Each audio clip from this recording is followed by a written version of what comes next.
34 metros de comprimento, 12 de altura, 40 de envergadura. 4 motores com 5.000 cavalos cada, aviões que rasgam o céu com a força de Hércules. Os C-130 estão a cumprir 40 anos ao serviço da Força Aérea Portuguesa. 78 mil horas de voo, transportando carga e mais de 1 milhão de passageiros. A CMTV acompanhou uma semana de treinos exigentes. Temos feito voo a baixa altitude, que nos permite proteger do inimigo, quer em ambiente radar, quer em ambiente de ameaça aérea.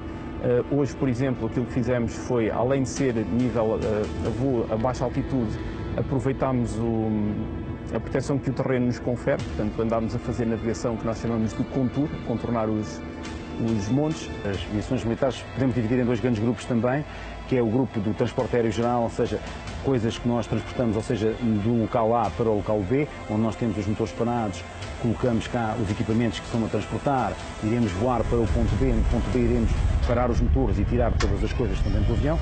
Depois temos uma componente tática que fazemos com menos regularidade, mas que também é muitíssimo importante, que é nós fazermos várias coisas com os motores a trabalhar. Ou seja, vamos do ponto A para o ponto B, mas chegamos ao ponto B, não paramos os motores e retiramos coisas dentro do avião, colocamos dentro do avião.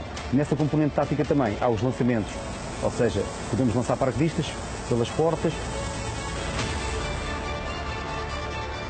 podemos lançar alguns equipamentos por gravidade, que chama-se CDS, e podemos lançar alguns equipamentos por extração, que são paraquedas que extraem todos os equipamentos para fora do avião, que se chama-se Hélios. Se em muitas aeronaves o piloto é herói solitário, nos C-130 são pelo menos 6 os tripulantes, cada um com a sua função no cockpit ou no compartimento de carga.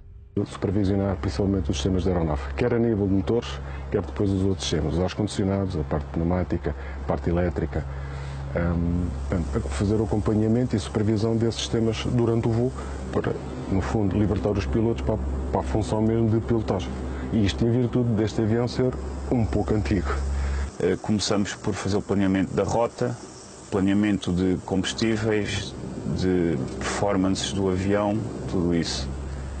Em voo, as minhas funções é toda esta panóplia de instrumentos, o radar, o inércia, as C12, que no fundo são os compassos e é aquilo que nos orienta em termos de heading e de navegação, e portanto é controlar todos estes instrumentos de modo a conseguir que a navegação seja o mais perfeita e eficiente possível. Não há pausas. Pode ser, mas não há pausas. Não há pausas porque isto, desde que está em funcionamento, tem que ir sempre a monitorizar, no fundo. A monitorizar, a checar, e não há a mesma hipótese. O Loadmaster, de uma forma mais grosseira, para sermos mais práticos, é a pessoa que é responsável por tudo o que acontece aqui no compartimento de carga. Como no local onde estamos agora, neste preciso momento, todas as coisas que se colocam aqui dentro, ou todas as coisas que se retiram aqui dentro, são da minha responsabilidade. Eu tenho que aferir se estão todas em condições para colocar aqui dentro ou para retirar. E depois apresento todas essas coisas que aconteceram aqui no compartimento de carga ao piloto comandante, que é a pessoa responsável pelo voo.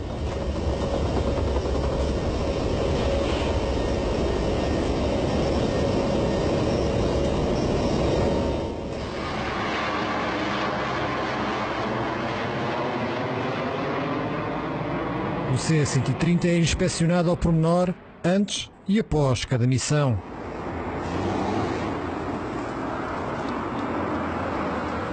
Normalmente são 2 horas antes. 2 horas antes tenho que me apresentar aqui na aeronave, tenho que estar aqui para preparar o avião. E o que é que eu estou a preparar o avião? No fundo, é inspecionar a aeronave de maneira que ela, e checar os sistemas de maneira a que ela esteja pronta para quando os pilotos chegarem. Então sim, temos os motores em marcha e disparamos. Começo por ver tudo, frenagens dos barcos, aqui embaixo, as frenagens, ver se há alguma ficha, porque o principal, o motivo do flap, nesta parte para flap ser distendido, é para se poder ver a cabelagem e canalização do combustível e do óleo que circulam lá por dentro. Faz uma inspeção daquilo tudo, para se verificar se alguma ficha está desligada, ou se há algum tubo partido, ou se há alguma fuga, se há algum corrimento. normalmente, porque esta área é os depósitos todos. Se houver uma fuga, fica logo aquela gordura a ver-se. Venho ver esta luz, a luz vermelha está aqui na ponta da asa. Tenho que estar sempre também a trabalhar, faz parte da navegação.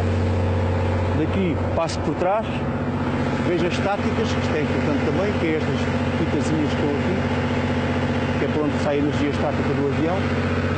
Eu vou. Aqui a nível de verificação, é mais a nível, neste caso, por exemplo, fugas de hélice na retaguarda dos hélices, que é o que pode acontecer.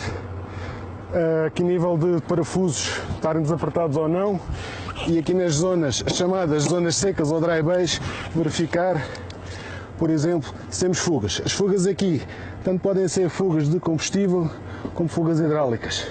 Pronto, e a dar uma vista de olhos, estas zonas são zonas que não, teoricamente podem ter essa fuga. Aqui nesta zona da asa temos 2 barcos, tal e qual como na asa direita. Cada barco destes dá para 25 pessoas, por isso ao todo temos aqui 4 barcos que, em caso de uma amaragem, dá para aproximadamente 100 pessoas. As missões táticas que estávamos a falar há pouco envolvem mais coisas, mais meios, às vezes têm que ser planeadas com uma semana de antecedência, ou seja, uma semana antes começamos a preparar algumas coisas e a definir algumas estratégias, por exemplo, se levarmos forças especiais do DAE ou dos Rangers, ou seja, temos que aferir tudo com eles para no dia que vamos executar a missão as coisas correrem, como é óbvio, dentro dos nossos padrões e daquilo que nós pretendemos. Portanto, nós coordenamos com a operação, sabemos qual é a necessidade que a operação tem para a missão e fazemos então a configuração da aeronave para essa mesma missão. Eles saem, vão fazer a missão, ao aterrarem nós vamos verificar se existe algum problema com a aeronave e dependendo da necessidade de resolver esse problema, então entramos em ação, as equipas entram em ação, as equipas estão divididas por diversos setores, sejam motores, sistemas eletroaviónicos ou configurações, e conforme as avarias que a aeronave possa trazer, então a manutenção resolve essas mesmas avarias para que a aeronave fique pronta para a missão seguinte. Uma centena de homens e mulheres faz o trabalho entre pessoal de voo e manutenção.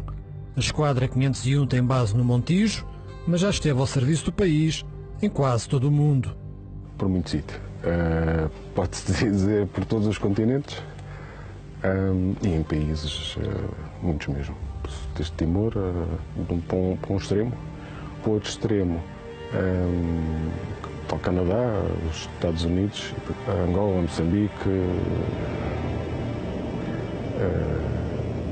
Noruega, Inglaterra, pronto, uma série de países. Acho que na Rússia nunca fui, por acaso. Por falar nisso, acho que na Rússia nunca fui. Lituânia, Roménia, Noruega, Escócia, destacado. Já estive no Mali como representação de Portugal e da ONU. Um cenário onde existe ameaça, efetivamente, e aconteceu por 2 vezes. Nós estávamos aí para um aeródromo que tinha acabado de ser atacado e tivemos de ficar à espera que houvesse algum tipo de avaliação se podíamos aterrar ou não. Portanto, esse cenário dinâmico acaba por ser também desafiante.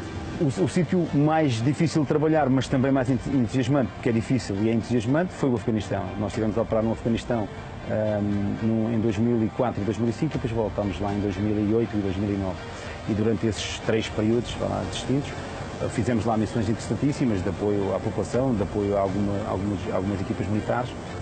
Enterrámos em sítios não muito convencionais, em sítios muitíssimo diferentes para lá do nosso habitual. Os bisontes, nome que herdam do tamanho e força do animal, são muitas vezes empenhados em emergências civis, como no aluvião da Madeira em 2010, ou no resgate de uma centena de portugueses afetados por um furacão.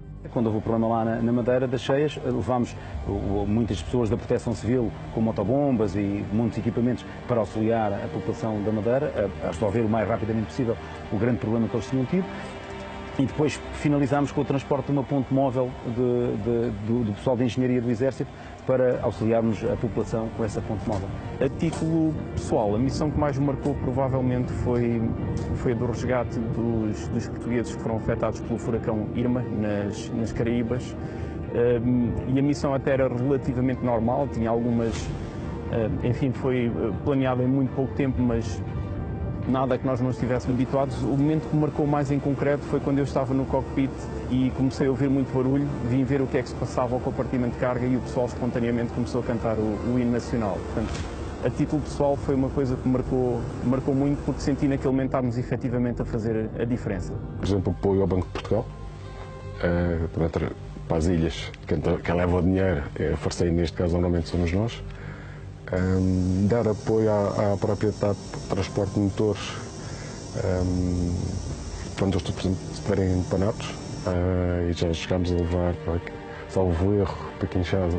Nessas missões eu por acaso não participei, mas também já transportámos animais do Jardim Zoológico, por isso os golfinhos, viaturas do Papa, exatamente, por isso este avião é um multitasking, ele faz tudo, combate a incêndios e fazemos busca e salvamento. Os primeiros C-130 chegaram a Portugal em 1977. Estão cumpridos 40 anos de operação nas circunstâncias mais exigentes. O C-130 é uma aeronave que, não sendo moderna, é uma aeronave muito capaz. Em termos de performance, continua a ser um avião bastante fiável. Felizmente temos mecânicos muito profissionais, muito proeficientes, que têm um grande conhecimento da aeronave, técnico, teórico, e é graças a eles que nós conseguimos manter esta aeronave operacional sempre para a missão. O avião nós estamos a usá-lo, estamos a operá-lo, estamos a voá-lo e está aqui com saúde para nós o voarmos. Ele começa a precisar de uma pequena remodelação, que penso que é uma coisa que está-se a desenvolver no seio da chefia militar. O C-130 projeta Portugal para qualquer ponto do mundo. O Governo aprovou recentemente uma modernização modesta. Permitirá o que agora está proibido: o voo sem restrições no espaço aéreo europeu. Com a previsível chegada de um substituto em 2021, está por definir o futuro. Os C-130 podem ser retirados ou mantidos para combate aos incêndios, missão que fizeram até 1993. Os militares garantem que, qualquer seja a decisão, estarão lá para cumprir o lema da esquadra e dos C-130. Onde necessário, quando necessário.